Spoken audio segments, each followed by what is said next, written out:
At this point, it's imperative that you really memorize the trigo identities that we had. So it really makes this particular integral so much easier to simplify and to solve. So looking at this one, you have cosine squared 2 theta times sine cubed 2 theta d theta. If you multiply two trigonometric functions like this, so the cosine times the sine, you can always utilize our trigonometric identities to be able to simplify this one and solve.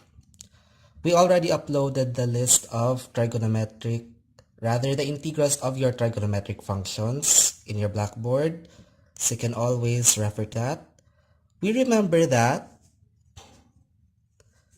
the arguments can always be substituted. So we can have the 2 theta be x, and getting the derivative of both sides, you have dx equals to 2d theta, or also d theta will be dx over 2.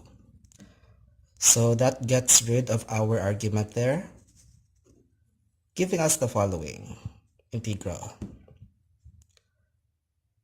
So we take note about the exponents of your cosine and your sine. The exponent of sine is odd. So what do?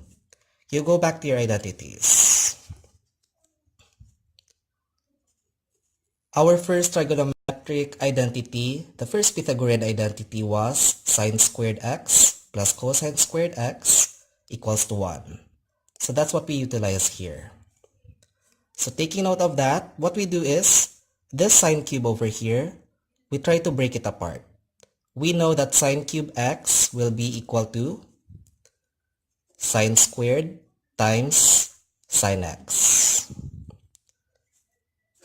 And taking note of this sine squared here, we now replace it with this trigo identity. So that we now get from sine squared x, sine x dx, we now get the following.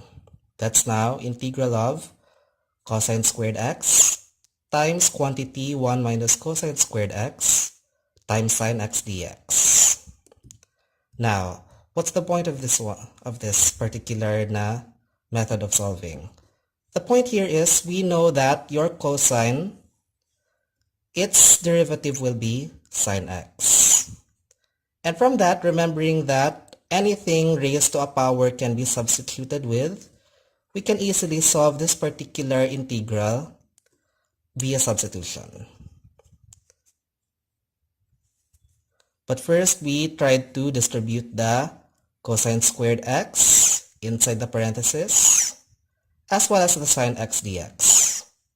So we also distribute that to give us this broken down integral.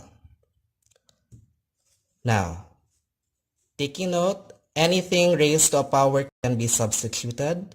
We now let your cosine, since it's raised to the power of 2, be u.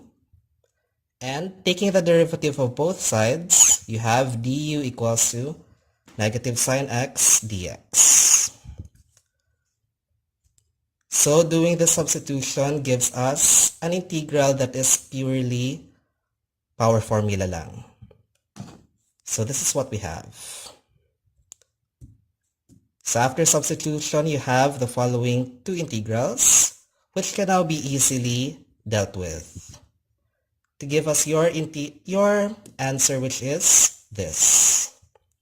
Now, again, with substitution, we cannot end with the variable u. We must return it to our original variable, which is theta. First, we took out the common u terms. There's a common u cube here. U cube can be brought out.